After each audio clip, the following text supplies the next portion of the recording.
Ya, kembali lagi di Apa Kabar Indonesia Pagi, kita langsung ke Mbak Zoya. Tadi juga sudah ada pendampingan begitu ya kepada para korban dan ternyata Syukurlah sudah ya. ada gejala-gejalanya atau traumanya sudah terlihat Ngeri tuh Mbak Mbak, Zoya. kita dengar sendiri tadi. Iya, iya. Nah itu kan itu yang tadi saya khawatirkan kan. Jadi gini, sebenarnya kalau anak-anak nih masalahnya satu, hati-hati sekali terhadap victim blaming. Kadang-kadang nih orang dewasa namanya juga sayang kan. Kadang-kadang nih masih banyak lah orang dewasa ya, orang tua yang mencintai anaknya dengan ngomel. Ya kan. Kamu sih pakai pergi main PlayStation, coba kamu di rumah aja, coba kamu itu adalah victim blaming. Ya, dan ini akan menambah beratnya bukan saja pekerjaannya Bu Asih yang di Jambi ya gitu ya, tapi juga menambah sulitnya proses anak ini untuk apa ya, untuk bisa sembuh karena dia akan ngerasa kayak oh iya ya, jadi ini salah aku. Jangan lupa bahwa semua ini tidak akan terjadi. Mau anaknya pulangnya kesorean gitu ya, mau dia keseringan main game, mau dia apapun itu juga. Ini tidak akan terjadi kalau tidak ada pelaku. Iya, Ya gitu, jadi jangan menyalahkan anak-anak kan suka ada yang, coba kalau kamu nurut, nggak mau pulang cepat, pasti kamu nggak akan kena begini. Ya jangan begitulah, semuanya ini salah pelaku gitu satu. Terus dalam proses anak-anak nih biasanya ketika mengalami sebuah pelecehan seksual, apalagi perkosaan, mereka itu melihat sakitnya dan malunya saja saat ini. Tapi nanti ketika mereka akhir balik ya, mereka baru merasakan apa itu makna dari namanya pelecehan atau perkosaan. Karena di situ baru mereka merasa sadar secara seksual.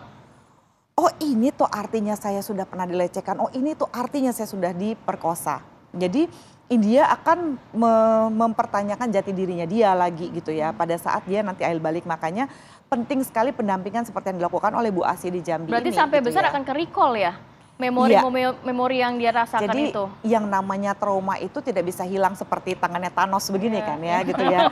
Jadi Selesai kita kalau iya, tangan karena Thanos. orang tuh suka menganggap bahwa oh healing begini tuh nih. Sebenarnya trauma itu tidak pernah akan hilang. Ya, dia akan selalu memiliki trigger atau pemicu. Pemicunya bisa sepele, melihat tumbuhan mungkin karena di tempat yang sama ada tumbuhan yang sama atau karena tumbuhannya warna hijau, semua warna hijau jadi membuat dia takut, macam-macam. Kadang-kadang hal sepele bisa menjadi trigger atau pemicu.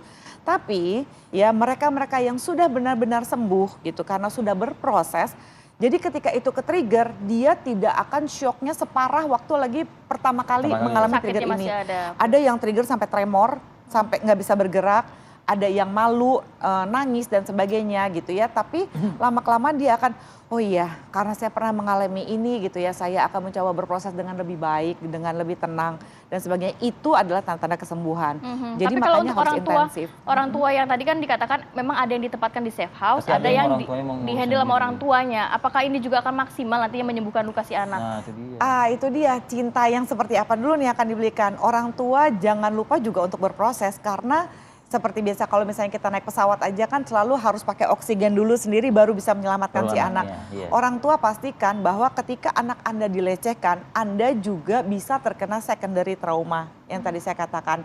Jadi Anda bisa menjadi, padahal loh kan yang trauma anak saya yang dilecehkan, anak saya yang diperkosa.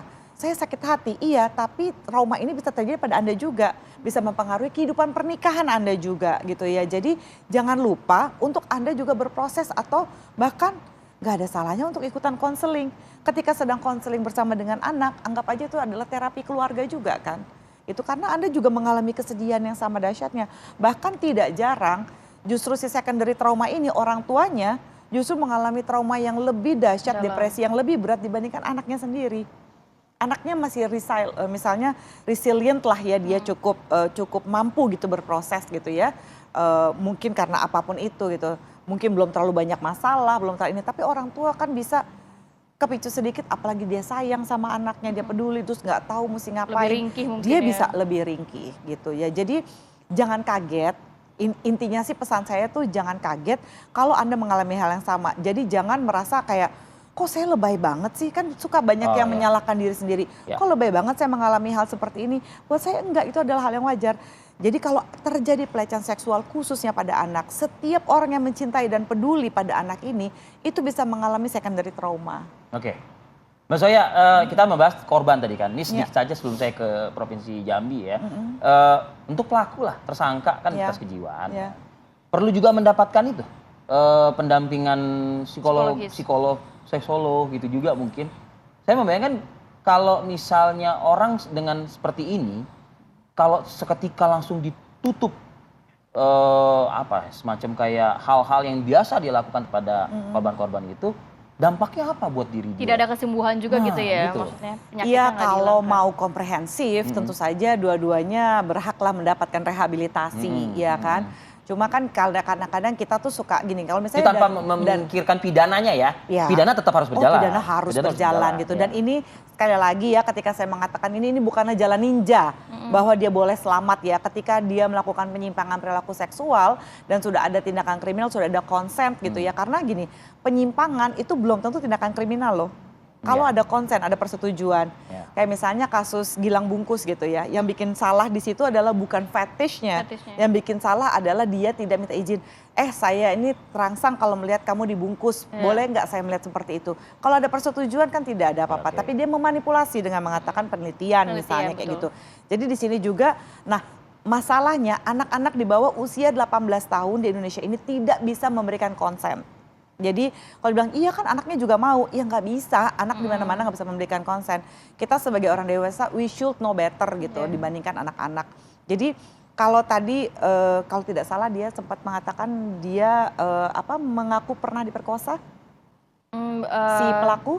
Pelaku saat ini masih kejiwaan masih didalami sih, Mbak. Masih didalami ya. Alibinya dia diperkosa. Diperkosa oleh anak-anak. Anak-anak.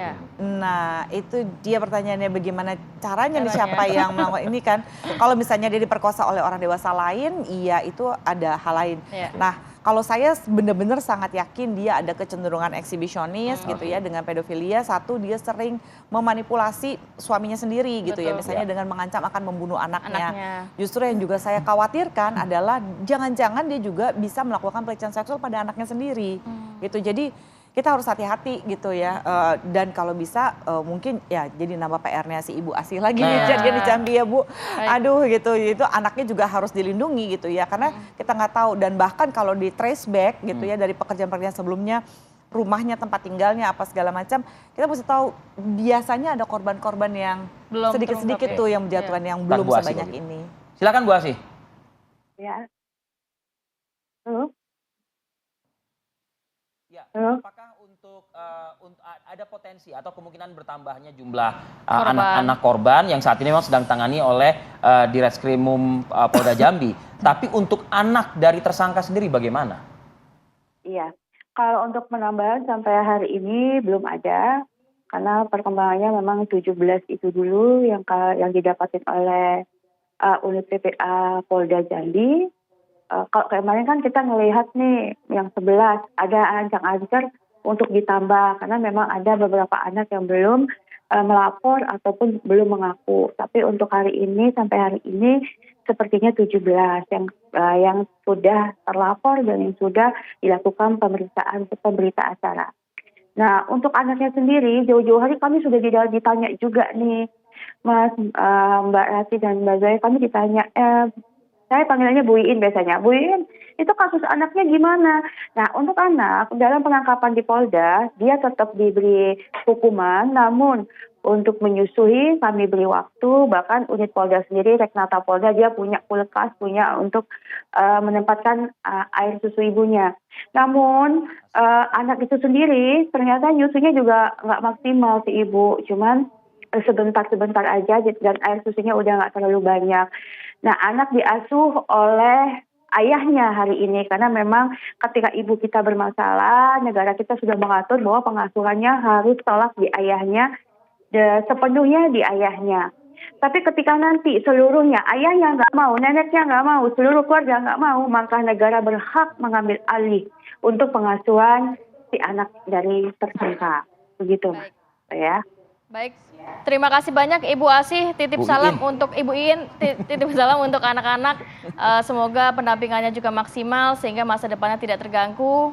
Terima kasih banyak, Assalamualaikum. Terima kasih juga Mbak Zoya, terima kasih. sudah hadir pagi hari ini. Sehat selalu Mbak, Assalamualaikum. Waalaikumsalam.